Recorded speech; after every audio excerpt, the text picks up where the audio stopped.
Hi friends, welcome back to my channel Only Bio. Presenting up with the series of the challenging MCQs in biology from group A 41 to 45. These includes all the assertion and the reasoning type of questions, all with a detailed explanation. The first assertion relates with the chapter photosynthesis and it is C4 plants are capable of photosynthesizing under very low carbon dioxide concentration, and the reason given is RuBP carboxylase is present in them, and the options given are A. If both assertion and reason are true and reason is the correct explanation of the assertion. B. If both assertion and reason are true but reason is not the correct explanation of the assertion. C. If assertion is true but the reason is false. And D. If both assertion and reason are false. And the correct answer for this question is C. That is, assertion is true but the reason is false. Friends, look on the screen. You can see the C4 pathway, that is the HSK pathway, wherein it occurs in two adjacent cells, that is the mesophyll as well as the bundle sheath. The first carbon dioxide fixation here occurs in the mesophyll via the enzyme PEP carboxylase, and it results in the conversion of phosphoenol pyruvic acid to oxaloacetic acid, right? This is how it is earlier fixed up into oxaloacetic acid. Then the malic acid enters the bundle sheath where it undergoes decarboxylation. The carbon dioxide, it enters the Calvin cycle, and this helps in the production of the sugars, and the remaining 3-carbon compound becomes pyruvic acid, which once again enters the mesophyll cell and becomes phosphoenol pyruvic acid. Friends, C4 plants are capable of photosynthesizing, no doubt, under very low carbon dioxide concentration because they have HSK pathway. Now, it is predominant pathway for carbon dioxide fixation, although as you can see that the Kelvin-Benson cycle is also functioning alongside. PEP carboxylase enzyme is present as a dominant enzyme in place of RuBP carboxylase, which in turn is a dominant enzyme in C3 plants. Now, as far as carbon dioxide utilization is concerned, C4 plants utilize the HSK pathway and hence are more efficient than the C3 plants which utilize the Kelvin cycle. I hope this is clear. I take it to the next question. This assertion relates with the chapter circulation and it is human circulatory system is really a two-part system to bring oxygen bearing blood to all the tissues of the body, and the reason given is these two systems are systemic and pulmonary loop, and the options given are A. If both assertion and reason are true and reason is the correct explanation of the assertion. B. If assertion and reason are true but reason is not the correct explanation of the assertion. C. If assertion is true but the reason is false. And D. Assertion and reason are false. And the correct answer for this question is A. Both assertion and reason are true and reason is the correct explanation of the assertion. Please look on the screen to understand this better. The human circulatory system in a real sense can be said to be as a two-part system because its purpose is to bring oxygen-bearing blood to all the tissues of the body. When the heart contracts, it pushes the blood out into two major loops or cycles simultaneously. And those two major loops are the systemic and the pulmonary. The systemic loop begins when the oxygen-rich blood coming from the lungs enters the upper left chamber of the heart, that is the left atrium. I will show this to you on the screen here. Here it is. As the chamber fills, the left atrium, it presses open the mitral valve and the blood flows down into the left ventricle. When the ventricles contract during the heartbeat, the blood on the left side is forced into the aorta. You can look on the screen at the pointer there. So, the ventricles contract, right? So, what happens is, it is forced into the aorta which is the largest blood vessel or artery in the body. The blood leaving the aorta brings oxygen to all the body cells. So here it's a network of all the smaller arteries and the capillaries. Okay. And here it's going to be resulting into exchange of the oxygen with the carbon dioxide. So this you can say is the capillary system. The used blood from the body returns to the heart through the network of these veins. All of the blood from the body is eventually collected into two large veins. You can see here, these are the two large veins. This being the superior vena cava, which is also called as the precaval, and this is the inferior vena cava, which is also called as the postcaval. The superior vena cava receives the blood from upper part of the body, and the inferior vena cava, that is this one, receives blood from the lower body region. Now both the venae cavae empty the blood into the right atrium.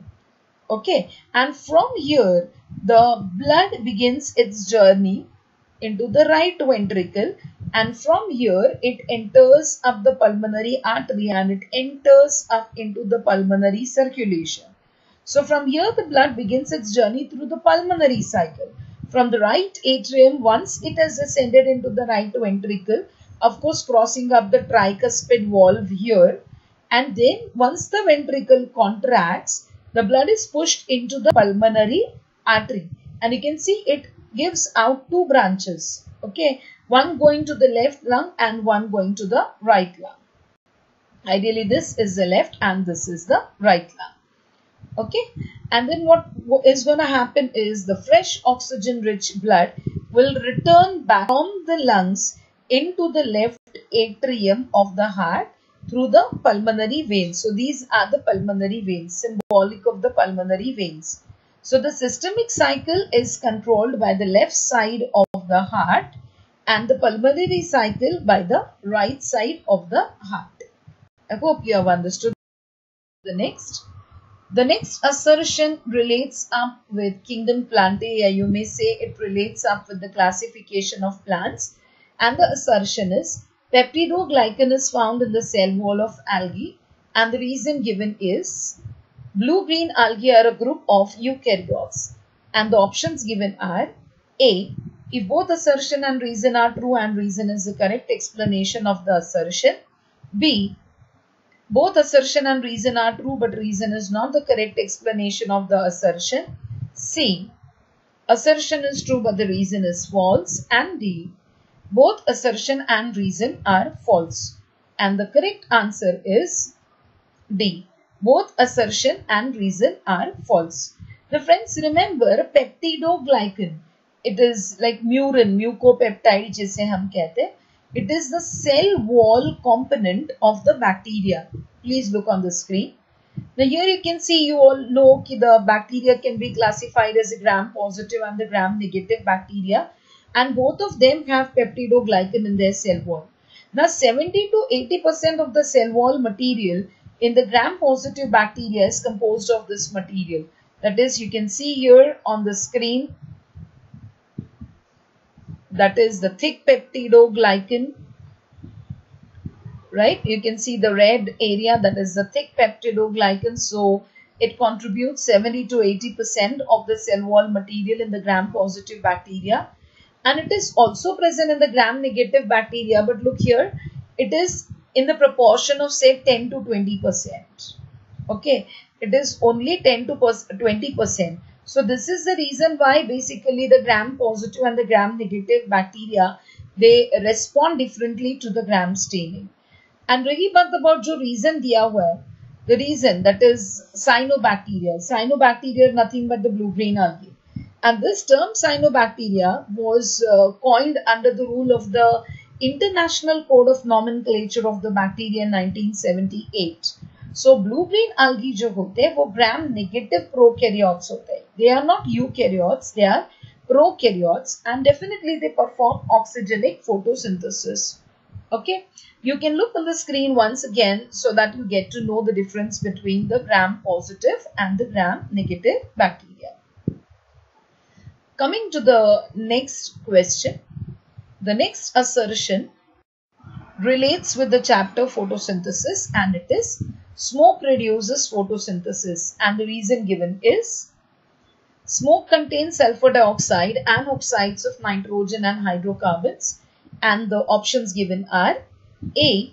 If both assertion and reason are true and reason is the correct explanation of the assertion. B.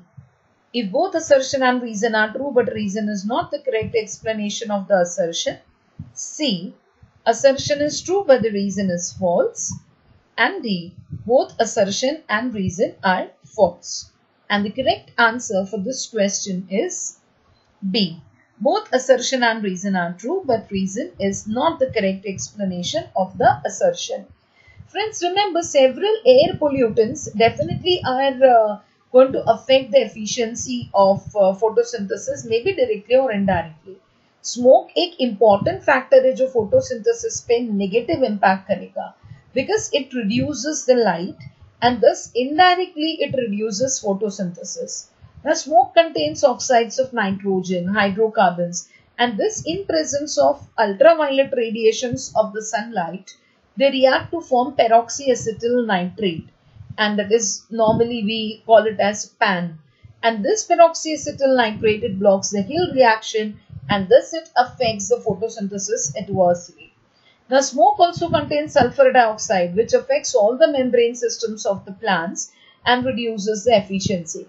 According to the recent research papers, it is suggested that exposure to the smoke reduces the stomatal conductance and also carbon dioxide assimilation rate and the intercellular leaf carbon dioxide concentrations. Physically, smoke production can lead to a high vapor pressure deficit and that can cause the closing of the stomata. और अगर stomata close हो गए तो CO2 जाएगा कहाँ से? ना nitrogen dioxide होता है, carbon dioxide, sulfur dioxide, ozone. These all have been linked to the destruction of the chlorophyll and also have been shown to inhibit the K plus channels. अब आपको मालूम है potassium channels are important to regulate the guard cell function और guard cell ठीक ठाक काम करेगा तब stomata का opening and closing perfectly हो सकता है. So sulfur dioxide reduces the stomatal conductance and it inhibits photosynthetic oxygen evolution. कोई इलेक्ट्रॉन ट्रांसपोर्ट को भी इनएक्टिवेट करता है, कैल्विन साइकिल के एंजाइम्स इनएक्टिवेट होते हैं. This is how it affects it. So smoke destroys chlorophyll in the plants and thus reduces their ability to carry out photosynthesis maybe as much as 50%. Okay, so smoke produced by combustion of some material, you know, there is increased CO2 over a limited area but that can affect it. अब कोई दिमाग में किसी के आएगा cigarette smoke का क्या, तो cigarette smoke and other smokes also contain tar and this can clog the stomatal pores. So that will have a much more adverse effect on the photosynthesis process. We now come to the next. The question number 45 relates with the chapter reproduction in animals. And the assertion given is the sperms are stored in the cauda region of the epididymis and the reason given is epididymis is the male reproductive part and involved in the sperm maturation which is called as capacitation. And the options given are A. Both assertion and reason are true and reason is the correct explanation of the assertion. B. Both assertion and reason are true but reason is not the correct explanation of the assertion. C. Assertion is true but the reason is false. And D. Both assertion and reason are false. And the correct answer for this question is B. That is, both assertion and reason are true but reason is not the correct explanation of the assertion. Now friends, what is epididymis? Please look on the screen here. I shall use up a pointer. Here it is. So you can see this is a section of the LS of the testis. This is covered by the epididymis which has three regions. The head of the epididymis, right, which is also at times called as the caput epididymis. This is the body of the epididymis which is called as the corpus epididymis, and this is the tail region of the epididymis, that is the cauda epididymis.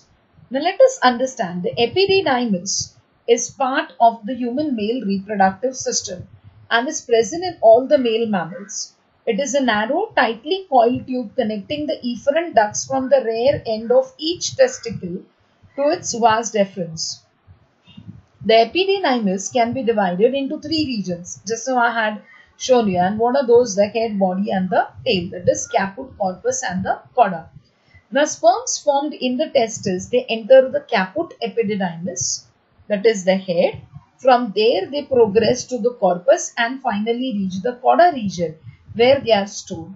Now sperms entering the caput epididymis are incomplete. That is, they lack the mobility to swim forward, that is motility, and to fertilize an egg. So during their transit in the epididymis, the sperms undergo maturation process necessary for them to acquire these functions. Now the sperm maturation is completed in the female reproductive tract, and this process of maturation of the sperms which occurs in the female reproductive tract is called as capacitation. Look on the screen here, please. Capacitation is the final step, you may say, in the maturation of the mammalian spermatozoa, and it is required to make them competent to fertilize an oocyte. This final step typically occurs after ejaculation in the female reproductive tract. The non-mammalian spermatozoa जो होते हैं, they do not require this capacitation step. मतलब they are ready to fertilize an oocyte immediately after their release from the male. But in the process of capacitation, there is no change in the sperm morphology. There is a change only in the motility of the sperms. You can look on the screen to understand this. The plasma membrane जो होता है epididymal spermatozoa का मतलब जब spermatozoa epididymis में होता है तो उसका जो plasma membrane होता है surface उसका covered होता है with certain carbohydrates and proteins. जब उसका ejaculation हो जाता है तो these surface molecules they become coated with some seminal plasma proteins, and when these sperms are exposed to the female reproductive tract तो ये seminal plasma coatings along with some of the surface molecules which were present earlier are removed. So the portion of the molecule is exposed that can bind to the zona pellucida of the oocyte. In the capacitation process, the sperms acquire ability to fertilize the eggs. And the process is quite complex. उसमें cholesterol का withdrawal होता है. Then there is a redistribution, as I said, of the surface proteins, surface molecules. Then there is an influx of calcium, and there is increased motility, that is whiplashing normally इसको कहा जाता है. So the capacitated sperm जो होता है, it penetrates the corona radiata first because it comes in contact with that first, and then it enters the zona pellucida and undergoes the acrosome reaction. So in simple words, friends, याद रखिएगा कि sperm capacitation refers to the physiological changes that the spermatozoa must undergo in order to have the ability to penetrate and fertilize an egg. Now this point becomes very, very important in the chapter human reproduction. Hope you all guys have understood this. And definitely please like, subscribe and hit the bell icon, and I'm waiting for your comments in the comment box, and keep studying with me. Thank you so much.